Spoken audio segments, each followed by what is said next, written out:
le bonsoir les amis, bien le bonsoir, nous revoici pour une vidéo.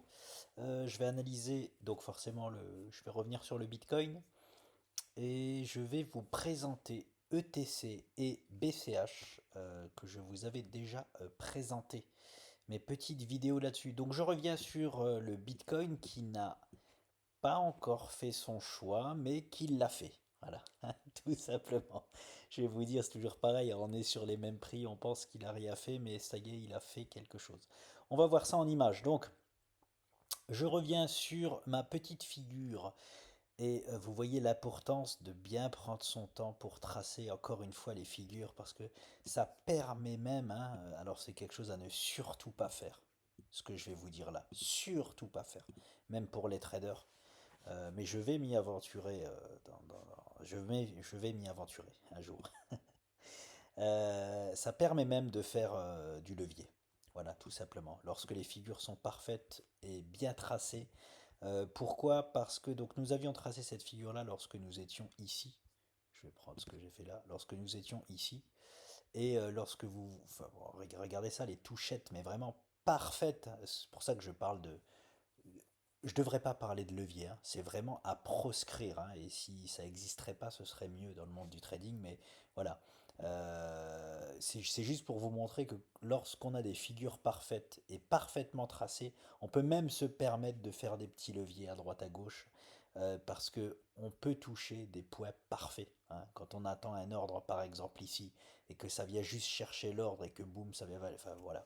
Ici et ici, les deux touchettes parfaites.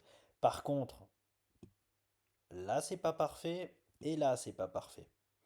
Et je vais y venir parce que il n'a pas encore fait son choix, mais il a fait son choix, hein. En fait, non, il a fait son choix, mais il faut faire attention à une chose sur le BTC.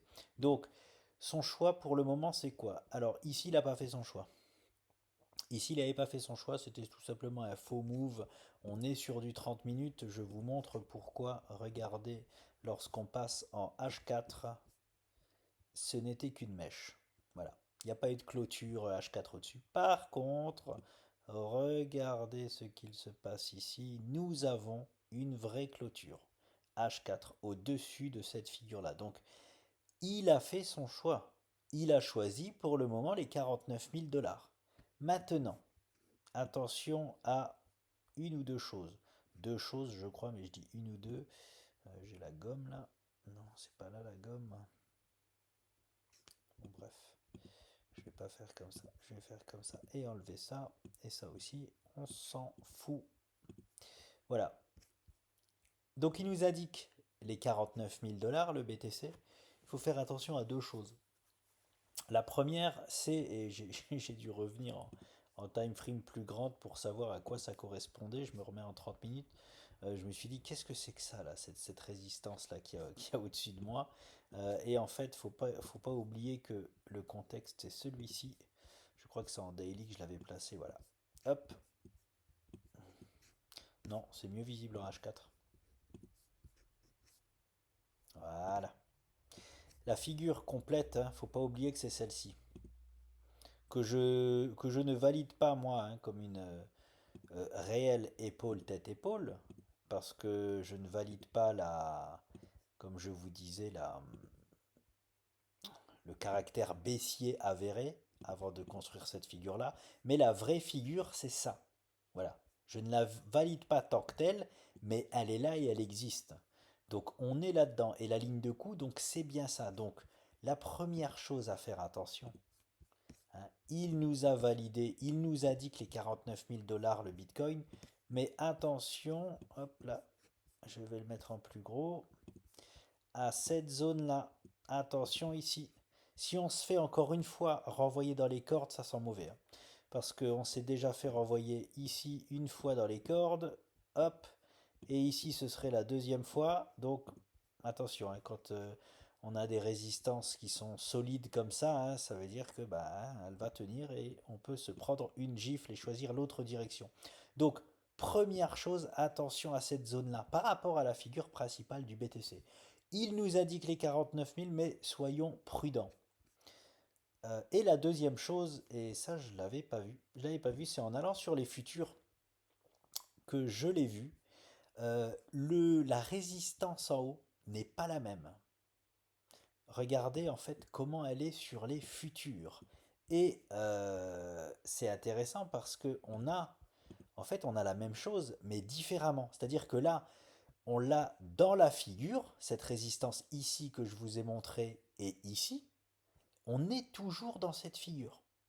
Alors que sur Binance, sur le graphique que je vous montre sur TradingView, on a quitté cette figure-là. On a quitté. Alors, vous savez quoi? Je vais vous la dessiner là. La figure qu'on a sur TradingView, c'est ça. Non, c'est voilà, c'est ça. Hop, je vais la mettre en plus gros. C'est pour ça que j'analyse toujours. C'est les deux seuls graphes que j'analyse hein, sur TradingView par rapport à Binance et les futurs du Bitcoin. Tout simplement. C'est les deux seuls graphiques pour moi qui sont valables sur le Bitcoin. Donc, qu'est-ce que nous indiquent les futurs du BTC? Eh bien, la même chose. Attention à cette zone-là. Attention à cette zone-là. Voilà. Ici, déjà, on s'est fait renvoyer comme sur TradingView.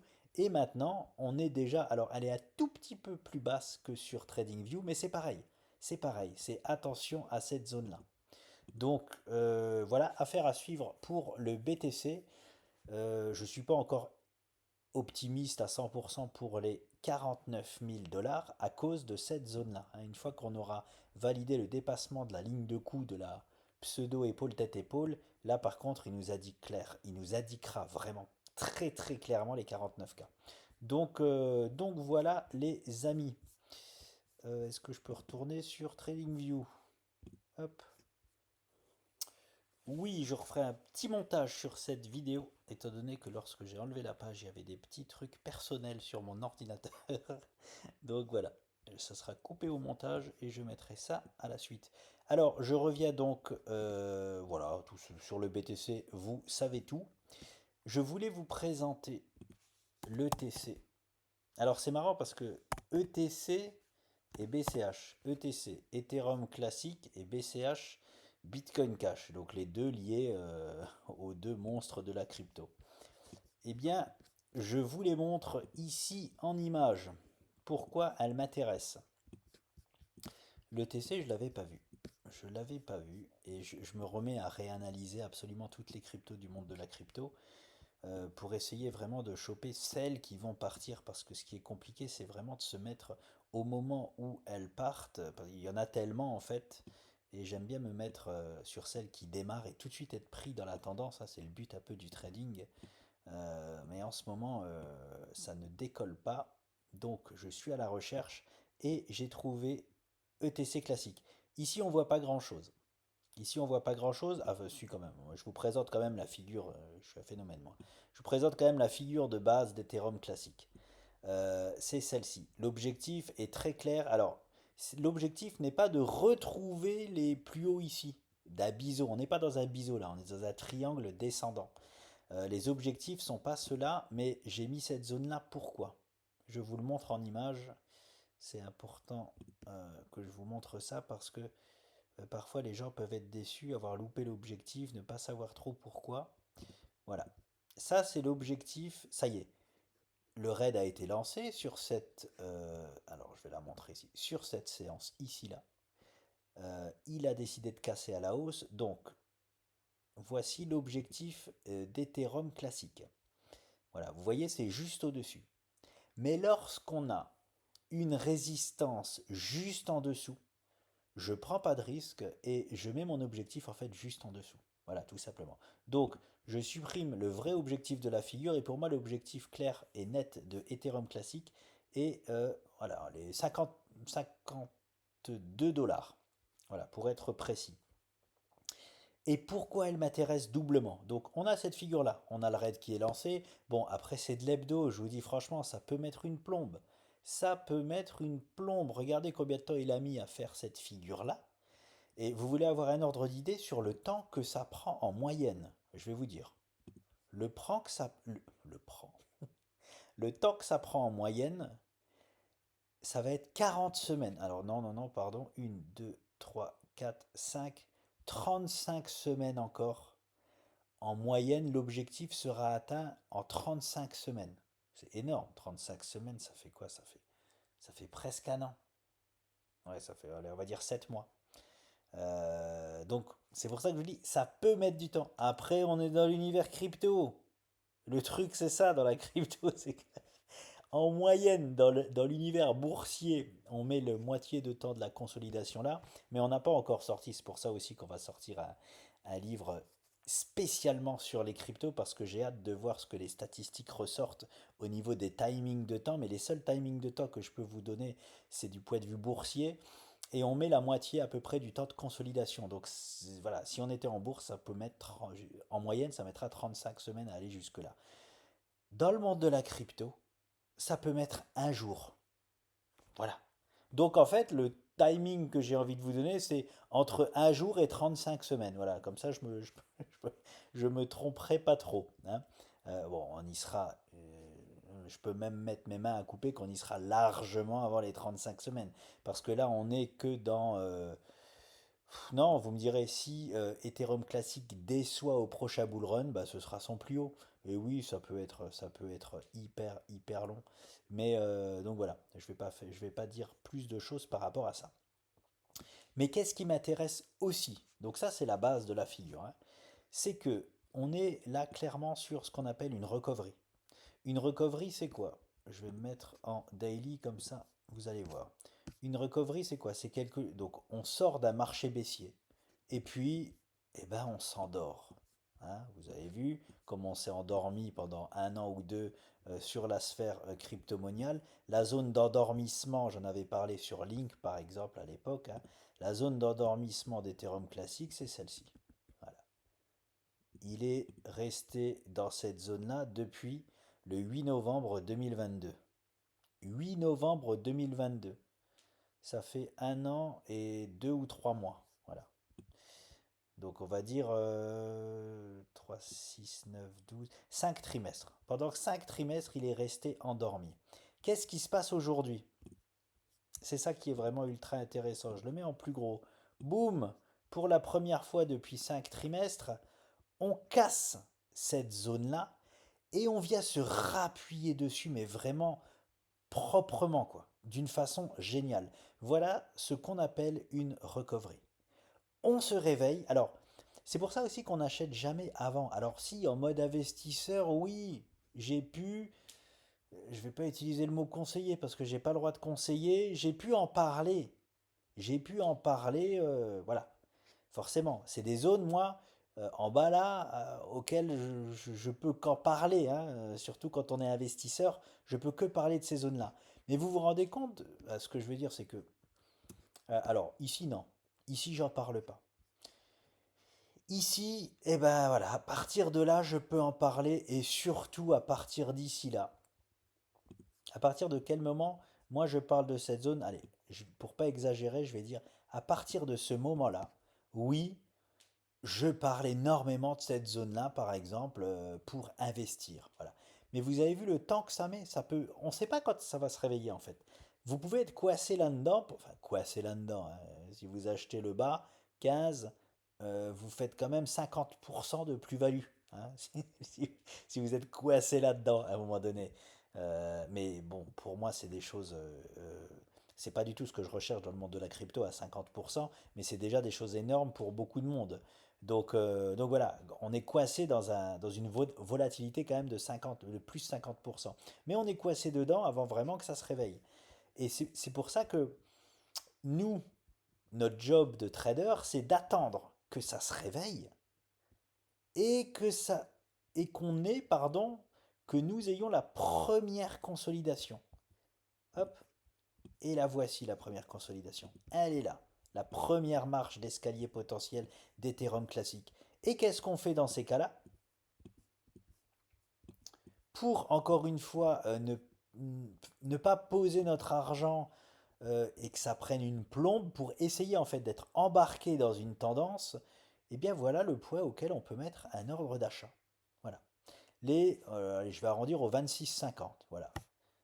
On peut très bien mettre un ordre d'achat au 26,50 sur Ethereum classique Pourquoi? Parce que il n'a pas fait. Alors, on ne compte pas ça. Ça, c'est son mouvement de réveil. Depuis qu'il s'est endormi, hein, et qu'il vient s'appuyer, on n'a pas atteint une seule fois les 26,50. Donc, je considère que si on vient taper les 26,50, en plus, on écarterait les bandes de Bollinger et on irait au-dessus de la bande de Bollinger supérieure, ce serait pour moi un fort signal de eh ben c'est parti, je vais refaire une nouvelle jambe haussière. Et au moins on est embarqué dedans. Et si jamais, eh ben en fait, le support, je ne sais pour quelle raison, ne tient pas et qu'on retourne dans le range, parce que c'est des choses qui peuvent arriver, eh bien, nous ne sommes pas embarqués dedans. Voilà. Voilà comment on se positionne sur une recovery. Et c'est, voilà, ETC, Ethereum classique, c'est une magnifique recovery. Elle s'est réveillée, on se pose dessus et on a des prix vraiment hyper intéressants. J'en reviens toujours à la même chose. Quand je vous avais parlé que je fuyais comme la peste, les 36-38 000 $ du Bitcoin, eh bien, c'est comme si j'achetais de l'Ethereum classique ici. Je fuyais comme la peste ces prix-là sur Ethereum classique à l'époque. Par contre, aujourd'hui que nous avons transpercé la zone et que nous venons nous poser dessus, eh ben, je suis le premier acheteur sur Ethereum classique. Parce que nous avons quasiment les mêmes prix. Hein, ici, là, nous avons quasiment les mêmes prix que maintenant. Par contre, un énorme changement de paradigme, hein. C'est fini, hein. Notre plafond là qu'on n'arrivait pas à passer, c'est devenu notre sol. Tout simplement. On a quelque chose de solide sous les pieds. Avant ici, on n'avait rien sous les pieds, hein.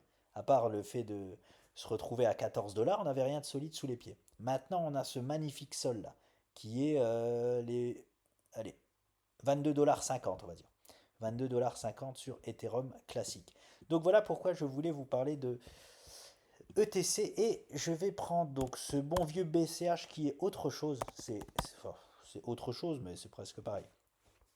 Je vous en ai déjà parlé de BCH. Pourquoi? Parce que je suis en train de faire toute la sphère crypto-moniale là, hein, pour voir s'il y en a une autre comme elle. Pour l'instant, j'ai pas trouvé, mais je suis qu'à la lettre F. Euh, j'ai rien trouvé de comparable pour le moment en termes de préparation de bullrun. Voilà.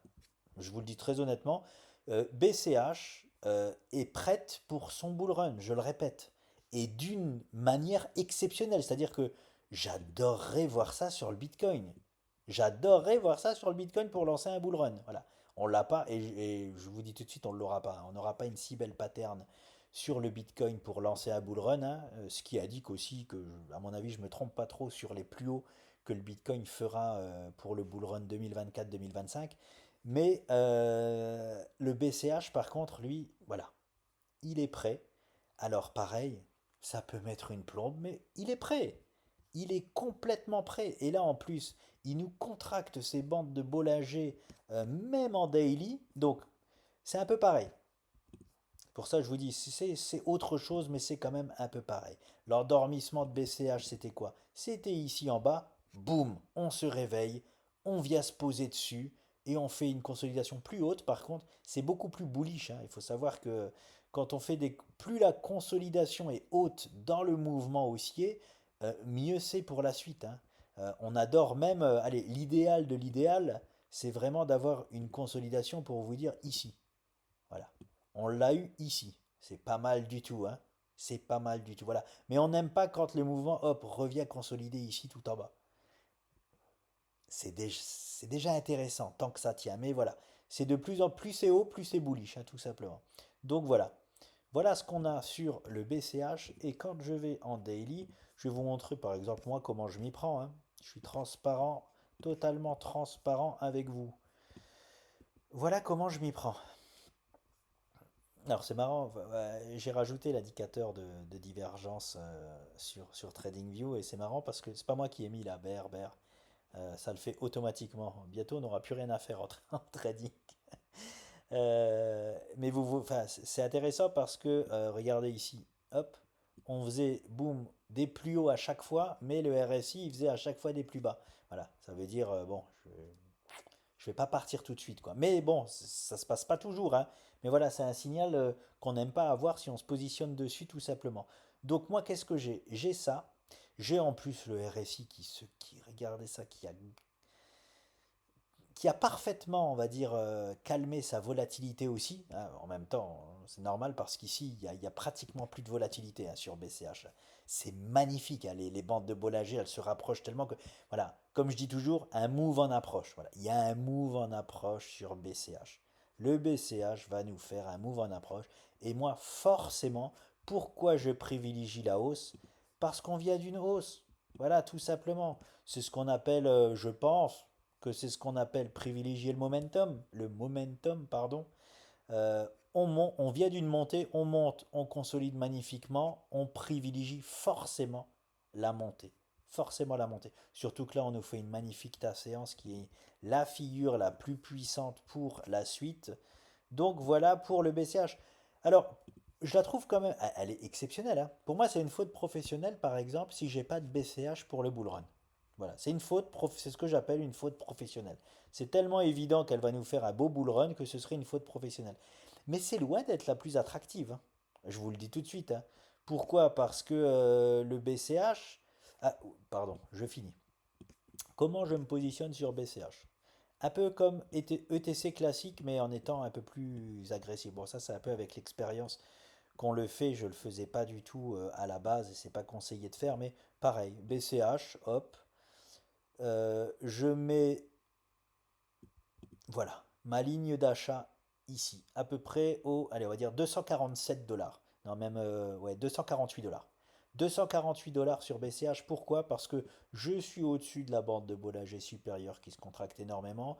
Et depuis 1, 2, 3, 4, 5, 6, 7, 8, 9, 10, 11, 12, 13, 14, 15, 16, 17, 18, 19. Depuis une vingtaine de séances, on n'est pas venu taper. Alors oui, si vous regardez avant, bien sûr, hein, que plein de fois on est monté au-dessus, hein, plein de fois. Mais là, on rentre dans une nouvelle. Moi, là, ici, à partir de là, je vais vous montrer, à partir d'ici exactement, hop, on rentre dans une nouvelle structure. Voilà. Parce que les bandes de Bollinger se sont jamais autant contractées. Jamais, jamais, jamais. J'espère pas dire de conneries. Hop, voilà. Depuis toute la consolidation là, jamais les bandes de Bollinger se sont autant contractées. En même temps, si elles se contractent encore plus, elles vont bientôt se toucher. Donc voilà, on rentre dans un autre paradigme depuis, allez hop, ici là. Donc je place mon pivot ici et je mets un ordre ici, comme ça. Bah, si jamais le mouvement part à la hausse, il m'embarque avec. Et puis tant pis, si je suis après embarque. Et attention, ça peut très bien partir, hein, et faire ça, hein, pendant une plombe, hein. Ça peut très bien le faire. C'est le jeu. C'est le jeu, j'ai envie de vous dire. Mais au moins, en m'y prenant comme ça, s'il y a un mouvement haussier, je suis embarqué dedans et on peut partir, vraiment, on peut partir to the moon, hein. C'est-à-dire que son bull run est lancé, hein. BCH. S'il choisit le nord, son bull run est lancé. Et bien sûr qu'il s'arrêtera, il ne va pas partir tout de suite à 1000 $. Il fera des pauses, plus ou moins longues, mais il aura toute la préparation nécessaire pour lancer son bull run, clairement. Pendant que d'autres vont seulement consolider, commencent seulement à consolider. Ou alors continuent à partir, mais ils n'ont pas sa préparation, hein. Donc bon. Alors pourquoi je disais qu'elle était moins intéressante quand même que d'autres? Parce que on va prendre les plus hauts historiques. Imaginons que toutes les cryptos vont taper leur plus haut historique, ce qui ne sera pas le cas, mais qui est déjà un objectif magnifique que BCH a le potentiel de faire. Hop, 1600, allez, 1600 $. On arrondit à 1600 $. Aujourd'hui, nous sommes à, j'arrondis à 240, je vais même arrondir à 250 $. 500, 1000, 1500. Ça fait entre x6 et x7. Je sais, c'est extraordinaire. Oui, c'est extraordinaire. Mais j'ai envie de vous dire, ça fait que x6, x7. Alors que j'ai d'autres altcoins qui proposent ne serait-ce qu'un x10 en mode réveil. Voilà. Vous voyez ce que je veux dire? Dans le monde de la crypto, il faut savoir qu'il y a des potentiels x50, x100. Voilà. Par contre, BCH, forcément, je suis obligé d'investir dessus parce que c'est pour moi une valeur sûre du prochain bull run. Donc voilà. Et on ne peut pas dire que si on fait un x6, on est déçu, hein. Voilà. Donc, tout simplement. Voilà les amis, c'était juste pour vous présenter ça, ça a été beaucoup plus long que prévu, j'espère que j'ai pas été trop long et je vous dis à bientôt.